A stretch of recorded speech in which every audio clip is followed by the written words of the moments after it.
history of the early church is that it is wrong to demand tithe from the members. Now, you made reference to an interesting text earlier on, Malachi chapter 3, and when I was Assembly Adventist, almost invariably on Sabbath during divine service, that text would be quoted. And I've come to recognize that it is inappropriate for any Christian leader, for any pastor, for any church member to use that text in Malachi as a demonstration that God requires tithing of Christians today.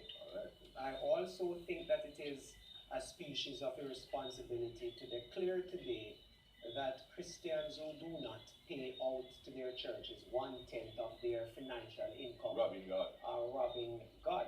I think all of that is nonsense. Now, two Christian scholars that I'm going to reference throughout my presentation this evening make an interesting observation. I'm speaking of Frank Viola and George Barner. They observed that the tithe belonged to ancient Israel, and it was essentially their income tax. And they declare, which is evident in the New Testament, never do you find first century Christians tithing at all in the New Testament. And I think that is something important to consider. Now, we have to define the concept of tithe for the benefit of our audience, so that in considering the arguments that I present, they will appreciate what it is we're actually referring to. Now, tithe simply means 1/10. And in the Bible, it meant not 1/10 of any financial income, not 1/10 of money, but 1/10 of the ground provisions, the cattle and the flock, as owned and produced by the farmers in the nation of Israel. Now, those were the individuals in the scripture who were required to tithe. Those people who produced crop, those people who reared cattle and flock. Now, in addition to that, it is important to observe that that definition of the tithe, as highlighted in the book of Leviticus chapter 27, in Numbers chapter 18, in Deuteronomy chapter 14, and Malachi chapter 3 that you reference, is not the definition of tithe that is accepted and represented in the modern church. The scripture nowhere tells anybody that they were to pay 1/10 of their financial income. I am repeating, the scriptural definition of tithe simply referred to 1/10 of the increase of ground provisions, 1/10 of the increase of your cattle, and 1/10 of the increase of your flock. Therefore, if Christians today insist on paying tithe, as far as I am concerned, based on the evidence in the Bible, what they should be dropping in the offertory plate is not 1/10 of their financial income, but they should be dropping cows and goats and sheep and callaloo and cabbage and yam, etc., because that is what the Bible prescribed. Now, some people have said that in those days they never had money, and therefore the ground provision and the cattle, as well as the flock, would represent money. But that's not true. In the book of Genesis, throughout Exodus and Leviticus, constant reference is made to money, shekel and silver, which we know refer to the exchange facilities of the time. Now, in addition to that, it's important to observe that in some instances, when the ancient Jews could not travel from their homes to the city of Jerusalem with their tithe, they were allowed, based on the law, and you can read it in Deuteronomy 14, to translate that into money, or convert that into money. And that indicates, again, that money existed. And it indicates, too, that the tithe, the biblical tithe, was not 1/10 of anybody's financial income. So, to close this part of my argument, I want the viewers to consider four things. One, the general definition of tithe that is normally presented includes so-called offerings and 1/10 of one's income or one's property. That's one. The second definition is the so-called 1/10 of one's gross income. And we are now talking about money or finances. The third definition would refer to that which the Bible defines as the Mosaic tithe, the only tithe that we see specified in the Bible, which was 1/10 of the ground provisions, 1/10 of the cattle that you reared as a farmer, and 1/10 of the flocks that you reared as a farmer. And number four. I think our first break at this point, we're exploring the issue of tithing. Andre Hill is presenting the arguments against tithing later on in the program. I will bring up some issues that are raised by the pro-tithers, but I'm giving Andre enough time to make and to develop his points, his arguments against tithing, why you should not tithe, why you don't have a biblical justification for tithing today. This is really just hard talk. We take our first break. Tithing. And I'm declaring that only one definition or understanding of tithing is valid, and it is the one that is derived from the Mosaic representation, the Mosaic Law's representation of the 1/10 of the produce of the land, the increase in cattle, and the increase in flock. There's nothing else in the scripture which is referred to as tithe, or 1/10 of one's income. It does not include money, as I have made clear, and I think that any church leader, any Christian pastor, whoever it is, in the modern church that claims that Christians must or are obligated to pay 1/10 of their financial income to God is misguided. Yeah. I'm surprised that you would say that the only tithe in scripture is the Mosaic tithe, because you must be aware of the two striking examples of tithing before the Levitical priesthood. The examples of Jacob in Genesis 28, Yes. and of Abram in Genesis 40. In both cases, the tithe represents a tithe of everything. It was not restricted to the products of the land. It's important for us to look at Genesis 28. Let us look here and let me ask you. Right, I'm familiar with them. Different. I'm So familiar with Jacob, Genesis 14 and Genesis 28. Jacob makes this pledge that if God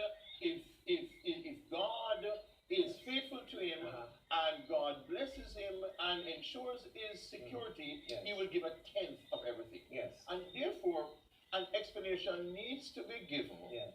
as to why Jacob would pledge this 10th. Yes. Was there an oral tradition of tithing? Yes. Not recorded, but you know that laws don't have to be codified to be in effect Or to be valid. or to be valid. Yes. And therefore, to base the arguments for the discontinuity of tithing purely on the Mosaic tithe Yes. would seem misguided. One would have to deal with examples of pre-Mosaic, pre-Levitical tithing if one is going to be dealing comprehensively with the issue. Right. How do you explain Well, Genesis Well, 28? I'm glad you mentioned those two issues. In fact, I would have got to them eventually. But I did frame my argument in a particular context, and I spoke about that which God commanded. What God is on record in the Bible as commanding Yes.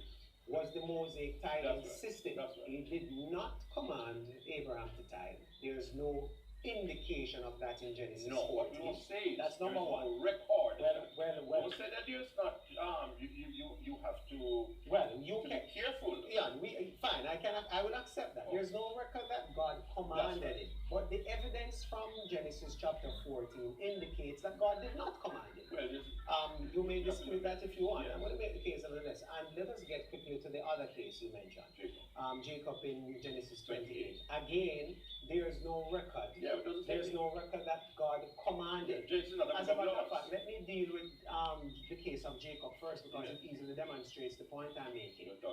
Note that precisely the conditional introduction of a certain clause or term in the case indicates that it was not by commandment. In fact, it seemed that Jacob entered into a sort of bargain arrangement with God. He said, if you were to protect me and prosper me, I would give you 1/10. Now, hold on a moment. Do we ever see him actually paying that tithe to God? Who would have collected it for God? Irrelevant to the point. I don't think so. All right, go on. I don't think so. And I think that clearly indicates that God did not command Jacob to tithe. And number two, when you look at the case of Abraham, what did Abraham tithe? He tithed war spoils. Which was not in the Mosaic Law. He tithed war spoils. So it has no bearing on the issue that we are discussing. Because if you are going to argue that the case of Abraham and the case of Jacob indicates perhaps the continuing validity of tithing post the death, resurrection, and ascension of Christ, then you are going to have a big problem with respect to the nature of Abraham's tithe, a war spoil tithe, and the nature of Jacob's tithe, which seems to be a free will tithe, therefore a bargain encounter with God, which you cannot demonstrate was sustained. Nor do we see any indication that Abraham tithed consistently. He is only mentioned as tithing to Melchizedek, who was a pagan king. The 1/10 of the war spoils from the war that he had with those kings in Sodom and Gomorrah. I hope you appreciate that. But here's the larger issue you have not answered. Why would these two patriarchs mention the 10%? Did they pull that out of a hat? Let's look at some of the meta issues. I understand.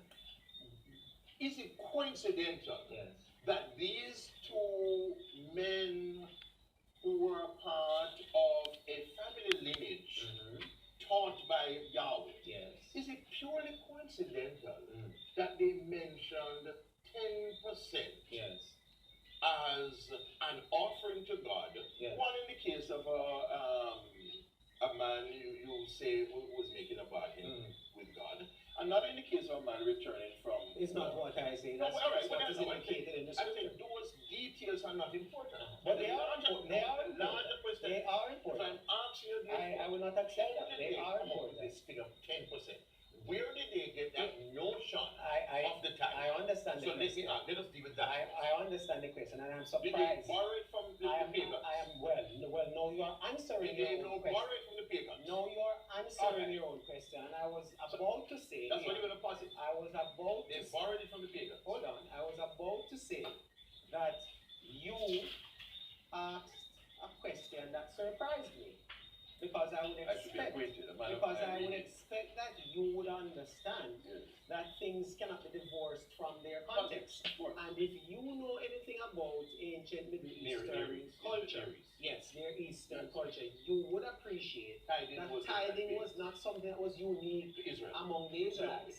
Thus, within the context of a nomadic people, such as Abraham and his clan were, you would appreciate that 1/10 of the war spoils that he paid over to King Melchizedek was a tradition of the ancient Arabs, and it was expected that he paid that sort of homage to the king who was in charge. So you cannot deny or incontrovert that argument. These biblical examples merely show pagan borrowings. No, I just want public to understand. No, I am not using the term pagan borrowings. I am speaking about something that is illustrative of a larger cultural context. So let me ask you, let me put a It's not the Mosaic tithing system. No, of course not. We see in Genesis 14 and Genesis 20. You are confounding the issue when you make reference to these cases in an effort to justify the New Testament. Pre-Mosaic. No, I'm saying that tithing predated the Mosaic system, and therefore the abolition of the Mosaic system Yes. does not mean the abolition of tithing per se. That is the fundamental point they're making. No. I want you to deal with. But that point, but I have dealt Your with it. whole argument Yeah. rests on the foundation that if the Mosaic system is abolished, Yes. tithing goes with it. I And don't. I'm countering that by No, saying don't say that, because Okay. I never predicated my argument on that basis. Now let me quickly deal with this issue. all right, Number one, the fact that something predated And Mosaic laws circumcision and does sacrifice. not mean It that continues. it continues to I have agree. perpetual value. Absolutely. And you know I agree examples with that that. I you agree could with cite. that. So, Yes. so let us not shy away from that.